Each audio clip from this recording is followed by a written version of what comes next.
Amigos de María Visión, sean ustedes bienvenidos. Este es su programa Panagia, la Toda Santa, y está dedicado a la Santísima Virgen María. Así es que vamos a prepararnos para el tema que se llama María, Tierra Fecunda, porque todos estamos llamados a ser fecundos en esta vida, pero nos vamos a preparar a través de una oración hermosa que es una verdadera consagración. Y decimos así: bendita sea tu pureza, y eternamente lo sea, pues todo un Dios se recrea en tan graciosa belleza. A ti, celestial princesa, Virgen Sagrada María, yo te ofrezco en este día alma, vida y corazón. Míranos con compasión y no nos dejes, Madre mía, ni de noche ni de día, por tu limpia concepción. Amén. Así es que de nuevo sean bienvenidos a este programa en el que meditamos sobre el regalo más hermoso para la humanidad. La corona de la creación es el hombre. Imagínate, la criatura más bella es María. Y bueno, nos conviene tenerla siempre a nuestro lado, como hemos visto en los últimos programas. El día de hoy vamos a observar cómo María es fecunda, cómo su sí trae la salvación, colabora con la salvación, cómo su sí es realmente fecundo, su vida ya era fecunda para esta muchachita de 15 o 16 años, israelita, judía. Y quiero recordar la frase del Papa Benedicto que nos sirve mucho meditar, esta de la última rebelión del hombre contra Dios. Fíjense, dijo el Papa Benedicto, la primera rebelión del hombre contra Dios fue el ateísmo. El ateísmo niega la existencia de un ser creador más allá de nosotros que nos dice algo sobre nosotros mismos.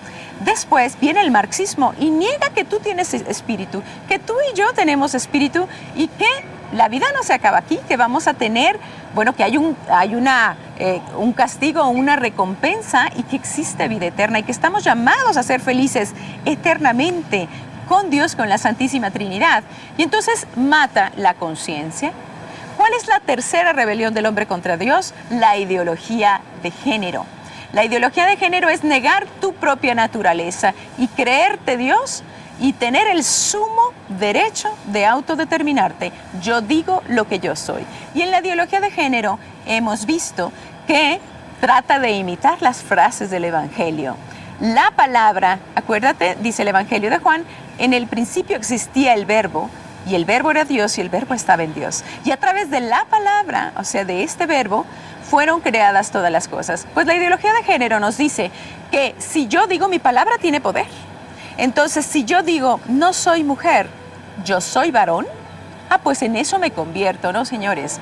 No somos dioses, pero somos seres humanos, criaturas maravillosas, hijos de Dios. Vamos a ver cómo María es lo opuesto a la ideología de género, porque ella, al plan perfecto de Dios, porque Dios te pensó mujer, madre, padre, desde toda la eternidad te pensó niño o niña para ser feliz y para ser libre. Entonces vamos a ver cómo María es un ejemplo de esto. Y voy a partir desde la biología para demostrarlo, cómo todo en la naturaleza obedece al proyecto perfecto de Dios, y si no nos metemos en un caos y entonces nos metemos en dolor. Tomé el libro de embriología médica de Lachmann y vi que ahí hay una dinámica preciosa. Células que pasan la información a otras. Cuando se está haciendo, cuando hay la concepción, bueno, empiezan unas pequeñas células a irse para un lado y para el otro. Unas traen la información y le dicen a las demás: nosotras nos vamos a convertir en hígado. Nosotras nos vamos a convertir en pulmón, nosotras nos vamos a convertir en espina dorsal, y todas, contentas, felices, sin rebelarse, se vuelven eso que Dios ha planeado desde siempre. No se rebelan. ¿Por qué? Porque si se rebelaran, ni siquiera existiríamos tú y yo. Si los planetas se rebelaran, no existiría ni siquiera la galaxia, habría un gran caos. El hombre es el único que se puede rebelar. Así es que escuchemos lo que dice el libro de embriología médica, y parece teología. Fíjate, dice así: los órganos se forman mediante la interacción entre las células y los tejidos. Lo más habitual es que un grupo de células induzcan a otro grupo celular a cambiar su destino. Como la voluntad de Dios, muchas veces nosotros tenemos un proyecto y la voluntad de Dios tiene otra. Tal vez la voluntad de Dios ha cambiado tu destino. Y en lugar de estar cantando en un bar o en un table dance, estás cantando en el templo y estás grabando discos para Dios. Dios cambia nuestro destino, pero nos concede la mejor versión de nosotros mismos. Dice, a cambiar su destino, proceso que recibe el nombre de inducción. ¿Y no es cierto que el Espíritu Santo es el mejor inductor? Bien, en cada una de estas interacciones, un tipo celular o tejido llamado inductor produce una señal y otro, denominado inducido, responde a ella. María, a través del ángel, el ángel le da la señal, y es que los ángeles dan señales también desde el cielo. Tampoco querramos ver ángeles donde no están, ¿sí? Como esos cursos de ángeles que no son católicos, ¿de acuerdo? Y bueno, responde a ella. La capacidad para responder a la señal se conoce como competencia, y esto requiere que un factor de competencia active el tejido inducido. O sea, la competencia, estas células son competentes y responden a para lo que fueron hechas. Nosotros a veces somos unos incompetentes en ser padres, madres, esposos, esposas. ¿Por qué? Porque no dejamos que el inductor, que es el Espíritu Santo, obre en nosotros y saque los frutos, los dones, tengan esos frutos, los dones del Espíritu Santo. Continuamos con el libro de embriología médica de Lachman. Dice, entre las células epiteliales y las células, para ello es necesario que haya un diálogo entre los dos tipos de tejido o grupos de células, y a esto se le llama señalización celular. Fíjate, necesita haber un diálogo para que ellas hagan su función, para que ellas se vuelvan lo que son.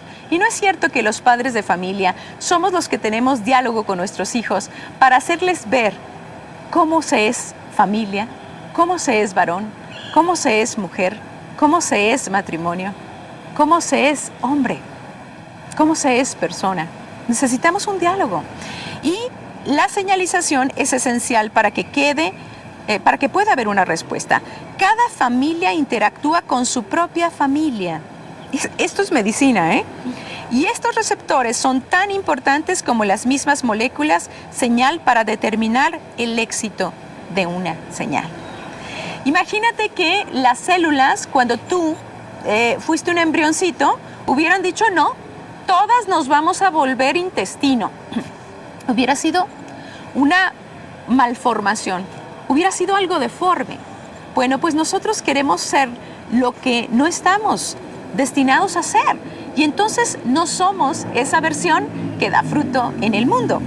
Pero vamos a ver, hace poco, y quiero agradecer a una reflexión preciosa del Padre Santiago Martín, que hace sobre la Santísima Virgen, y no quiero que nos lo perdamos. Por eso he anotado varias cosas que son preciosas de esta predicación. Y dice así: María, en diálogo con el Espíritu Santo, que ella conocía como el Señor. Primero hay que pensar que María, pues, ¿qué era? Judía. Y tenía una tradición, el pueblo judío, una tradición religiosa importantísima, y jugaba un papel fundamental la familia. La familia pasaba la fe. De Santa Ana y de San Joaquín debe de haber recibido, explicadose esta fe que esta chiquita tenía y asumía, ¿sí? Entonces ella fue todo el receptáculo de la revelación, pero aparte traía toda la tradición judía. Y fíjate lo que dice el Padre. Ella tenía a Dios como el Señor, el Creador, el Todopoderoso. Ella no sabía que Dios era su Padre.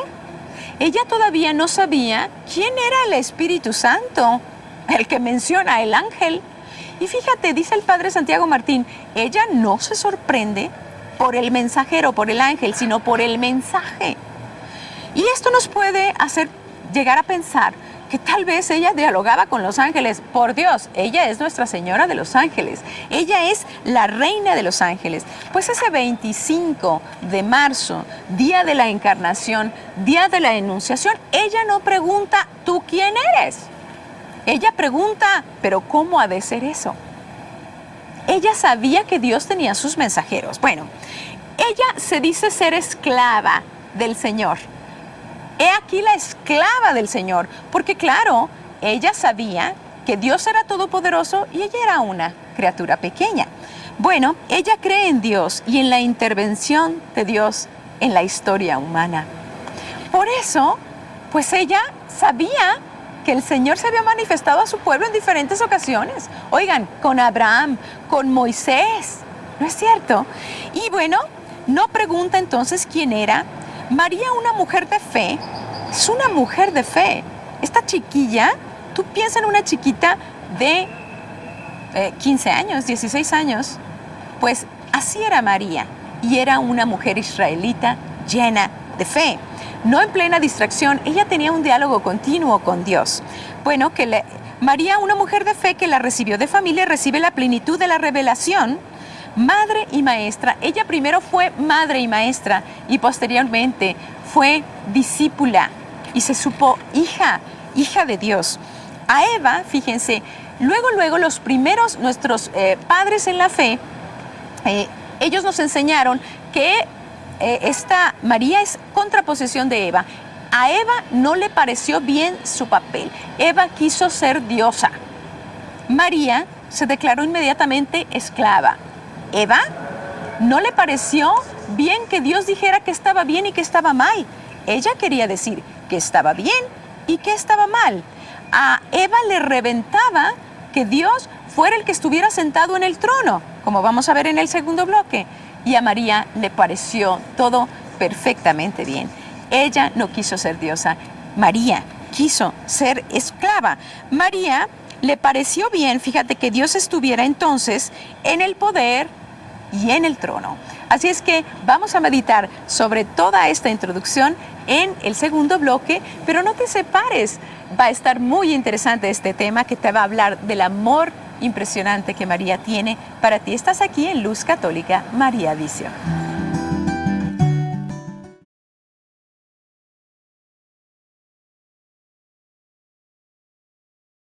Estamos hablando sobre la fecundidad de María y cómo todos estamos llamados a ser fecundos. Y claro, se tienen los hijos, unos los pone Dios en los brazos, otros en el vientre, y se extiende también para aquellos que no tienen hijos una maternidad o una paternidad espiritual sobre otros, así como para el sacerdote, así como para las religiosas y todos aquellos laicos no casados que trabajan para el Señor y trabajan para la fe, para ser también como padres para aquellos que se acercan a la fe, como lo decía Pablo. Bueno, fíjate que María, ¿cómo habrá sido para... Ya es un misterio cuando sabemos que un hijo, que otra persona humana está en nuestro vientre como mujeres. Imagínate, como dice el Padre Santiago Martín, cómo sería para la Santísima Virgen, una chiquita que conocía a Dios como el Todopoderoso, como el Creador, como el Juez, como aquel que era terriblemente grande, ¿sí? El Todopoderoso en su vientre. O sea, ella llevaba a su Dios en su vientre. Esto psicológicamente debe de haber sido un misterio que la debe de haber dejado callada por muchos días, muchísimos días.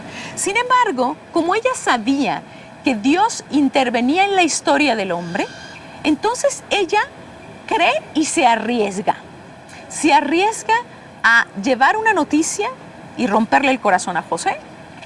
Porque ¿quién era ese Espíritu Santo que la había cubierto? Porque ellos conocían solamente a un Dios todopoderoso. Primero, no sabían que Dios era Padre y no sabían que Dios era Espíritu Santo. Entonces imagínate a María con ese embarazo. Bueno, ¿cómo sería para ella ser madre de Dios, del Todopoderoso? Ella se arriesgó a la calumnia, ella se arriesgó a ser apedreada, se arriesgó a una muerte atroz, espantosa. Ella estuvo en los mayores peligros. Nadie como madre o como mujer puede decir que estuvo en peor situación que las que estuvo María. Pero bueno, hablando sobre que María es fecunda y dice sí al proyecto de Dios, y es como esas células inductoras que reciben la señal, ¿sí? Y le pasan la señal a otro grupito de células que dicen efectivamente, nos vamos a convertir en eso que el Creador nos ha diseñado y forman parte de un cuerpo maravilloso en tu cuerpo, en mi cuerpo, en toda la humanidad. Así lo hizo María. Y fíjate cómo todos los ataques, como bien le dijo la Virgen a Lucía, al final de los tiempos van a ser en contra de la familia y en contra de la vida. Y te quiero dar un testimonio precioso que me encontré el día de ayer de un médico abortista de Belgrado, de la antigua Yugoslavia, que él, fíjate, estaba en una biblioteca, llegan dos médicos contando que se les había muerto una mujer hacía años desangrada en un fallido aborto provocado. Y entonces él se reconoce, dice, ¿qué habrá sido de ese bebé? Era él, ese bebé, que habían tratado de abortar y no lo habían conseguido porque no eran tan expertos en matar a los niños. No les había salido bien. Bien, te voy a compartir el nombre de este doctor para que tú lo busques y conoce la historia de Stojan Adasevic, el médico de la antigua Yugoslavia que después de realizar más de 50,000 abortos, descubrió la verdad de lo que hacía. Bueno, él, pues se puede decir actualmente que es serbio, jamás olvidará el día en que aún como joven estudiante de medicina le sucede lo que te digo. Escucha a dos médicos decir qué habrá pasado con esa mujer que murió hace tantos años, cuando yo todavía, dice, y era él ese bebito que no se pudo abortar. Bueno, el doctor Rado Igatovic recordó a una paciente, era él el que recordó a su madre, ¿no? Bueno, se dio cuenta que la mujer sobre la que estaban discutiendo, una antigua dentista que trabajaba en una clínica cercana, era nada menos que su madre. Ella ya murió, dijo uno de los médicos, pero yo me pregunto qué sucedió con el hijo no deseado. Stojan no pudo resistir. Yo soy ese niño, dijo él levantándose. El silencio se apoderó de la sala. Segundos después, los médicos comenzaron a retirarse. Durante muchos años, el doctor Adasevic se acordó varias veces de ese evento. Le quedaba perfectamente claro que el hecho de que debía su vida a un aborto fallido. Él, por su parte, jamás cometería ese error. Muchas mujeres eran enviadas por él a la dificultad de alinear el cuello del útero, porque él se convirtió en un experto abortista. Ese nunca fue un problema para Stojan. Él se volvió el mayor abortista de Belgrado y en poco tiempo superó a su maestro en la profesión, el doctor Ignatovic, a cuya incompetencia le debía su vida. El secreto está en acostumbrar la mano a través de procedimientos frecuentes, decía el citando el proverbio alemán, es decir, la práctica hace al maestro. O sea, para la muerte, imagínate. Fiel a esa máxima, él realizó de 20 a 30 abortos al día. Su récord fue de 35 abortos en un solo día. A día de hoy ha perdido la cuenta de la cantidad de abortos que realizó en sus 26 años de práctica. Él calcula que entre 48 y 62,000 abortos. Durante años estuvo convencido de que el aborto, como se señala en las facultades y libros de medicina, era un procedimiento muy sencillo, quirúrgico, no muy distinto a la extirpación de un apéndice, ¿verdad?, de unas anginas. La única diferencia estaba en el órgano a extirpar, un pedazo de intestino en un caso, un tejido embrionario en el otro. Las dudas comenzaron a surgir solo en los años 80, cuando la tecnología del ultrasonido llegó a los hospitales de la antigua Yugoslavia. Fue entonces cuando Adasevic vio por primera vez en el monitor del ultrasonido lo que hasta ese momento era invisible para él, el interior del vientre de una mujer, un bebé vivo, chupándose el dedo, moviendo sus bracitos y piernitas. Pues no le fue suficiente, ¿eh? Con relativa frecuencia, fragmentos de aquellos niños luego estarían sobre la mesa que quedaba a su lado. Yo veía sin ver, recuerda hoy, ver sin ver, fíjate, es lo que hace el mundo actual. Pero todo cambió cuando comenzaron sus sueños. ¿Qué sueños tenía? Veamos.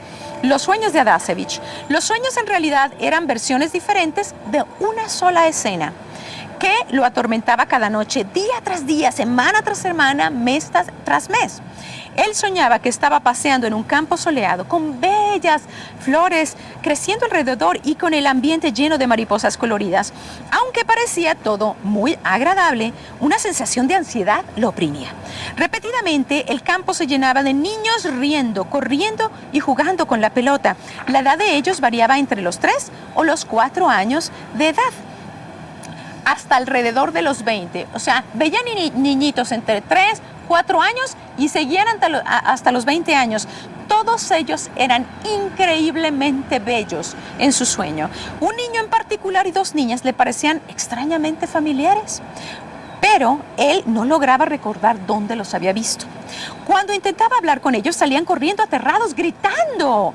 Todo el cuadro estaba presidido por un hombre vestido con un hábito negro que asistía atentamente a todo, en silencio. Fíjate, él lo veía. Todas las noches a las 6 despertaba aterrado y quedaba despierto hasta la mañana. Fíjate, estos sueños son muy comunes en los médicos abortistas, en las enfermeras que colaboran en las clínicas de aborto. Las pastillas y medicinas de hierbas medicinales eran inútiles. Una noche se quedó perturbado durante el sueño y comenzó a perseguir a los niños que huían. Cuando lo veían, huían estos niños. Agarró a uno de ellos, pero el niño lloraba con miedo. ¡Socorro! ¡Asesino! ¡Sálvenme del asesino!, decía el niño. En este momento, el hombre vestido de negro, fíjense qué bonito, el hombre vestido de negro se transformó en un águila. Se acercó y le quitó al niño de sus manos al doctor abortista en su sueño. El médico el médico se despertó con el corazón latiendo como un martillo en sus costillas. El cuarto estaba frío, pero él estaba caliente y cubierto de sudor. A la mañana siguiente decidió buscar a un psiquiatra. Como no había espacio disponible de inmediato, reservó una cita. La noche de ese mismo día, sin embargo, decidió que pediría al hombre de sus sueños que se identificara. Fue lo que hizo. El extraño le dijo: aunque te dijera yo, mi nombre no significará nada para ti. Absolutamente nada. Como el médico insistió, el hombre finalmente respondió: me llamo Tomás de Aquino. Él estaba soñando con Santo Tomás de Aquino. De hecho, el nombre no significaba nada para Desevich. Era la primera vez que él lo oía. El hombre de negro continuó: ¿por qué no preguntas quiénes son los niños?, le dice Tomás de Aquino. El hombre de negro continuó eso, ¿no? ¿No los reconoces? Cuando el médico dijo que no, él le respondió: mentira, tú los conoces bien. Estos son los niños que mataste mientras realizabas abortos.